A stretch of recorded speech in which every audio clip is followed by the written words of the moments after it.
బట్టతలతో బాధపడుతున్నారా? ఆధునితనమైన పద్ధతిలో hair transplantation చేయబడును. Face clinic, Hyderabad.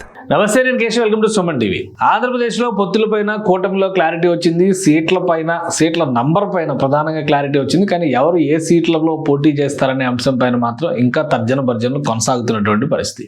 ఈ నేపథ్యంలో జనసేన అధినేత పవన్ కళ్యాణ్ ఒక్కొక్కటిగా తనకి సంబంధించినటువంటి సీట్లు, ప్రధానంగా జనసేన పార్టీ కోటాలోకి వచ్చేటువంటి సీట్లు ఆ అభ్యర్థుల ప్రకటనలు చేస్తూ వెళ్తున్నారు.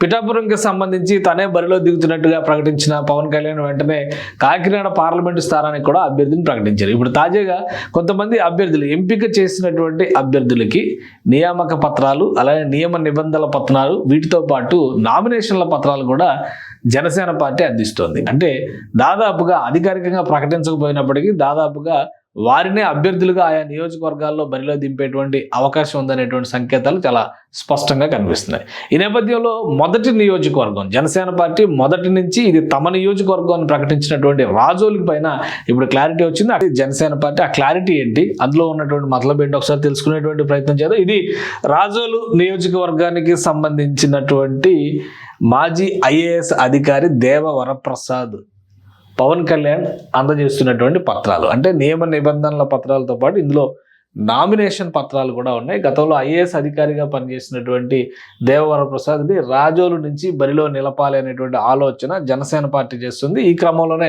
ఆల్రెడీ అక్కడ వేరే అభ్యర్థులు ఉన్నాయి. ఎందుకంటే రాపాక వరప్రసాద్ అక్కడ సిట్టింగ్ ఎమ్మెల్యేగా ఉన్నటువంటి వ్యక్తి, ఆయన వైఎస్ఆర్సీపీలోకి జంప్ చేశారు. ఇప్పుడు ఆయనకు కూడా సీటు ఇవ్వనటువంటి పరిస్థితి, ఆయన అమలాపురం ఎంపీగా పోటీ చేస్తున్నటువంటి పరిస్థితి ఉంది. ఈ నేపథ్యంలో తెలుగుదేశం పార్టీ నుంచి ఇది ఉమ్మడి పొత్తులో భాగంగా జనసేన కేటాయించడం వల్ల తెలుగుదేశం పార్టీ తరఫున గత ఎన్నికల్లో పోటీ చేసినటువంటి అభ్యర్థి, అంతకు ముందర ఎన్నికల్లో సిట్టింగ్ ఎమ్మెల్యేగా ఉన్నటువంటి గొల్లపల్లి సూర్యారావు వైసీపీలోకి వెళ్ళారు. ఆయన అభ్యర్థిగా వైసీపీ తరఫున అక్కడ బరిలో దిగుతున్నారు. ఈ నేపథ్యంలో రాజోలు నియోజకవర్గానికి సంబంధించి ఈయన అభ్యర్థిత్వం దాదాపు ఖరారైనటువంటి సంకేతాలు ఉన్నాయి. అలానే గత 2 ఎన్నికల్లో కూడా రాజోలు నియోజకవర్గంలో వైసీపీ తరఫున పోటీ చేసి ఓటమి పాలైనటువంటి బొంతు రాజేశ్వరరావు జనసేన పార్టీలో చేరారు. ఆయన ఇక్కడ నుంచి టికెట్ ఆశిస్తున్నటువంటి పరిస్థితి ఉంది. అయితే అనూహ్యంగా గత ఏడాదిన్నర కాలంగా దేవవరప్రసాద్ పేరు వినిపిస్తుంది. ఇప్పుడు తాజాగా ఈ నియమ నిబంధనల పత్రాలను అందజేయడం అనేది ఆసక్తికరంగా మారింది. ఈ లేఖని జనసేన పార్టీ అధికారికంగా రిలీజ్ చేసింది. దానికి సంబంధించి ఏ అంశాలను ప్రస్తావించారో ఒకసారి చూద్దాం. మనం రాజోలు నియోజకవర్గంలో మళ్ళీ జనసేన జెండా ఎగరాలి అంటే రెండోసారి అక్కడ జనసేన గెలవాలనేటువంటి ఆకాంక్షతో పెట్టాడు. రాజోలు నియోజకవర్గంలో జనసేన పార్టీ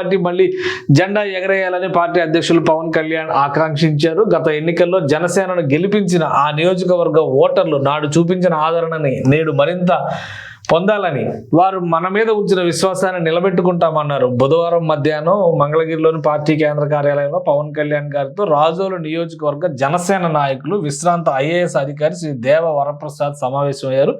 నియోజకవర్గ పరిస్థితిని సమీక్షించారు. ఈ సార్వత్రిక ఎన్నికల్లో ప్రణాళికాబద్ధంగా అనుసరించాల్సినటువంటి విధానాలను పార్టీ అధ్యక్షులు వారు వివరించారు. అనంతరం శ్రీ దేవప్రసాద్కి ఎన్నికల ప్రక్రియలో భాగమైన ప్రచారం, నామినేషన్ దాఖలుకు సంబంధించినటువంటి నియమావళి, నిబంధనలతో కూడినటువంటి పత్రాలను అందజేశారు. అంటే ఈ ఫోటోలన్నీ చూపించి సోషల్ మీడియాలో ఇవన్నీ బీ ఫామ్స్ అనేటువంటి ప్రచారం చేస్తారు. ఇవి వాస్తవానికి బీ ఫామ్స్ కావు. బీ ఫామ్స్ ఎలక్షన్ నోటిఫికేషన్ వచ్చిన తర్వాత పార్టీ నాయకత్వం ఇచ్చేటువంటి అవకాశాలు ఎక్కువగా ఉంటాయి. కాబట్టి ఇంత త్వరగా బీ ఫామ్స్ ఇచ్చేటువంటి పరిస్థితులు ఉండవు. కానీ పవన్ కళ్యాణ్ ఇక్కడ ఇచ్చినటువంటి ప్రచారం, నామినేషన్ పత్రాల దాఖలుకు సంబంధించినటువంటి నియమావళి, ఇది నామినేషన్ అప్లికేషన్ కూడా కాదు, నామినేషన్ పత్రాలు దాఖలు చేసేందుకు కావాల్సినటువంటి నియమావళి ఏ విధంగా ఉంటుందంటే, సాధారణంగా ఇది అభ్యర్థులకు అవసరమైనటువంటి డేటా కాబట్టి ఆ ఇన్ఫర్మేషన్ షేర్ చేస్తున్నారంటేనే ఖచ్చితంగా ఆ నియోజకవర్గం నుంచి అభ్యర్థిగా అతనే నిలబడేటువంటి అవకాశం ఉంటుందనే సంకేతాలు స్పష్టంగా ఇస్తున్నట్టుగా మనం భావించాల్సి ఉంటుంది. సో మొదట 5 నియోజకవర్గాల ప్రకటన, తర్వాత నిడదవోలుకు సంబంధించినటువంటి ప్రకటన, ఆ తర్వాత పిఠాపురం ప్రకటన. ఇప్పుడు తాజాగా చూస్తే కనుక రాజోలు నియోజకవర్గం పైన కూడా ఒక అభ్యర్థిత్వం ఖరారైనట్టుగా మనం భావించాల్సి ఉంటుంది. జనసేన పార్టీకి సంబంధించి పి హరిప్రసాద్ గారి పేరు మీద రిలీజ్ చేసినటువంటి నోట్ ఇది. జనసేన అధ్యక్షులకి రాజకీయ కార్యదర్శి ఆయన రిలీజ్ చేశారు. కాబట్టి ఇది దాదాపు అధికారికంగా ఖరారైన సమాచారంగా మనం చూడాల్సి ఉంటుంది. అంటే 8వ నియోజకవర్గానికి సంబంధించి ఒక clear cut picture Janasena party ఇచ్చినట్టుగా మనం భావించవచ్చు. బహుశా రాజోల్ నుంచి టికెట్ ఆశిస్తున్నటువంటి బొంతు రాజేశ్వరరావుని ఏ విధంగా ఊరడింప చేస్తారనేది కూడా ఇప్పుడు ఆసక్తికరంగా మారుతున్నటువంటి అంశం. ఎందుకంటే చాలా నియోజకవర్గాల్లో కూటమి నేపథ్యంలో పొత్తుల్లో సీట్లు కోల్పోతున్నటువంటి నేతలందరూ కూడా తీవ్ర ఆవేదనకు గురవుతున్నటువంటి పరిస్థితి ఉంటుంది. రాజోల్ సీటు జనసేనదే అని భావిస్తున్నటువంటి తరుణంలో అక్కడ అభ్యర్థిత్వాన్ని బొంతు రాజేశ్వరరావు నాగేశ్వరరావు కూడా చాలా బలంగా ఆకాంక్షిస్తున్నారు.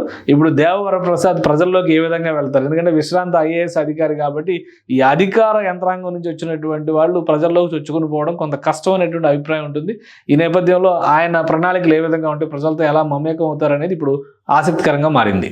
సుమన్ టీవీలో మీ పర్సనల్ అండ్ బిజినెస్ ప్రమోషన్స్ కోసం కింది నెంబర్కి కాంటాక్ట్ చేయండి.